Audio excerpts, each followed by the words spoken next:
G'day and welcome back to the Aussie Sports Show. Today we are going over, the second week of the Cricket World Cup with some a poor result from Australia, but also a very good win and a couple of very disencouraging signs coming out of the Aussie camp. But first, I will get Liam to take us through some of the other headlines from throughout the week. Yes, so starting off, we've got Josh Buttler's. He made 100 against Sri Lanka, I believe, 101 not out of 67, powering him to 163, and then they bowled out Sri Lanka for 137. So Josh Buttler's looked very exciting. I believe he made 71 off 30 against Australia too, so he's in some white-hot form. And a team that's struggling that we are pretty surprised about is that India. They're 0 for 2 to start the tournament, and then they need to win the rest of their match. I think they've got, 3 remaining, and they need to win all of those by a fairly decent margin to even qualify through to the semi. So they're in a bit of spot of bother, so they need to pick up some form. And Pakistan and England are both undefeated, and I believe are the favourites. You'd think, to win it all, even to make the final. Both are very good net run rates. England sitting at 3 and Pakistan sitting at 1. So, the two very good teams and good form. And I reckon if they can keep up their form, they can easily qualify through to the final. And make it through the semis pretty easily.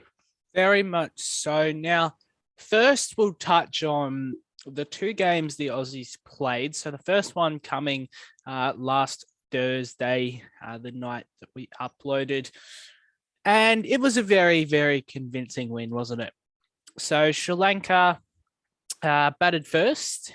They posted 6 for 154, which is fairly competitive, I would say. That's hard to chase down at times. And we had the likes of Zampa taking 2, Pat Cummins took 2, Stark took 2. Zampa was 2 for 12 off his 4 overs, so an economy of 3 there, which is brilliant. And the Aussies chased it down pretty much with ease, I think you'd say. 3 for 155 off 17 overs. David Warner top scored with 65 off 42, which is great to see. Finch 37 off 23.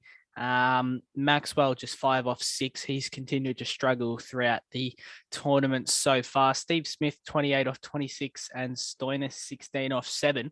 What were your thoughts on this one? It was great to see Warner hit back in form. We all knew that he was under some scrutiny throughout the week, leading up to that match, whether he was going to be dropped, whether he needed to make some runs, and boy, he made some run rate. He said the 65 and pretty much powered Australia to victory. I think he batted to 15th over, so 2 overs before Australia won. And also Finch, he also made the 37. It was also a very strong opening partnership. I believe it was 70 after 7.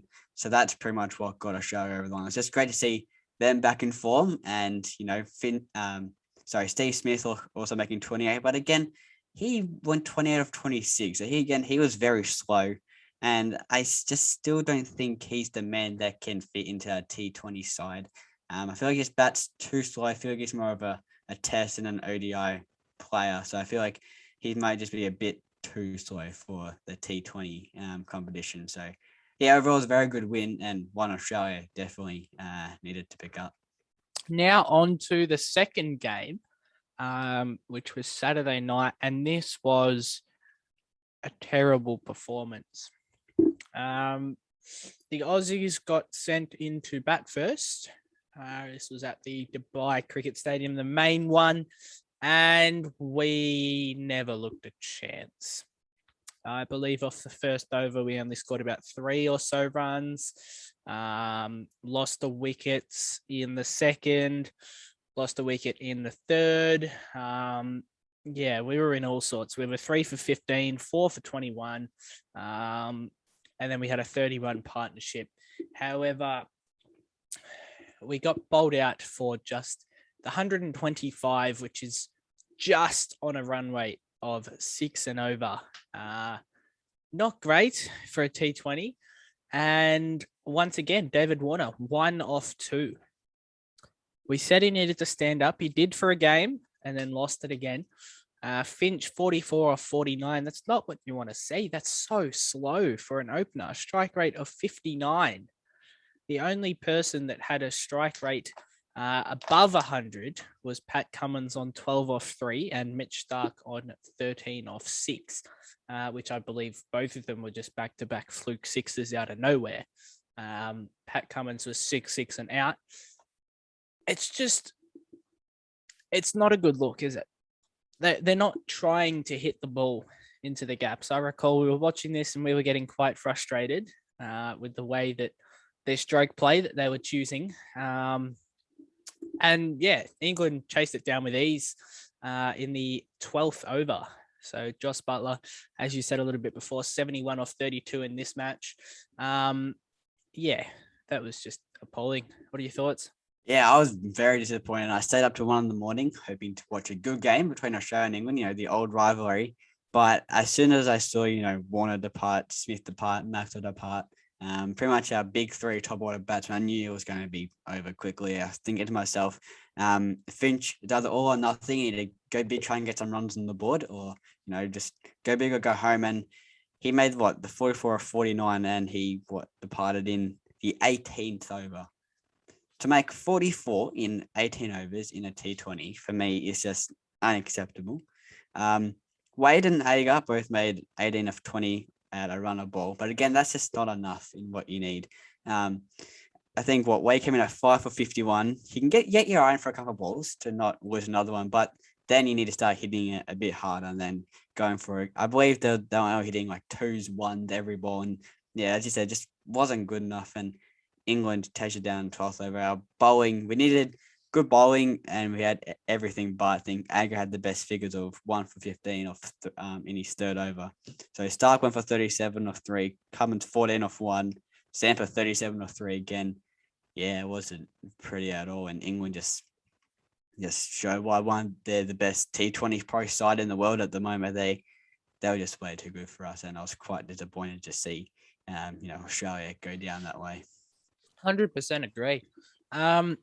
So we now move on to what's coming up for the Aussies. So we know they're 2-1.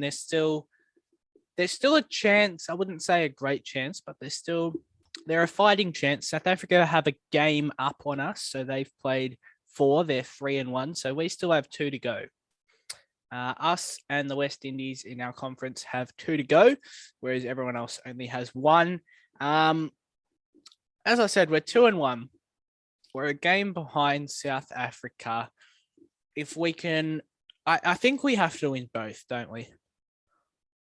To qualify comfortably, I think we have to end up on 4-1, and then hope South Africa lose their last game, because their run rate is significantly better than ours. So take us through the last 2 games we have. So coming up, I believe, tomorrow night, which is a nice time, 9 p.m, we're taking on Bangladesh, who currently winless.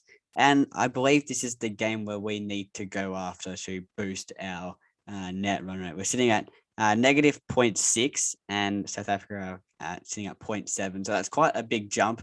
And I feel like the game that we need to win quite comfortably is this one against a poorer Bangladesh side than the West Indies. We all know that the West Indies on their day, probably one of the best T20 sides in the world, and knowing Australia, that'll be the day that West Indies decide to show up and, could just belt us around. So I feel like coming up against Bangladesh is the team we need to beat. Although we did lose, I believe, a T20 series over there earlier this year. So that's not good. But yeah, I feel like this is the game where we need to go a bit harder, try and boost that net run rate, and yeah, probably hopefully keep Bangladesh winless the whole comp, because they're not the greatest. We all know that, but neither are Australia. So I feel like Warner needs to hit form again. Finch, Smith, Maxwell, Stoinis, they all need to step up, and so do our bowlers, because it's an almighty climb just to even qualify through to the next round here at this stage. I think that wraps up today's video of the Cricket World Cup Week 2 review. So thank you all for joining us, watching and listening. And we will catch you next week for the next cricket video. Otherwise, we will see you on Friday for our AFL video. See you then. See ya.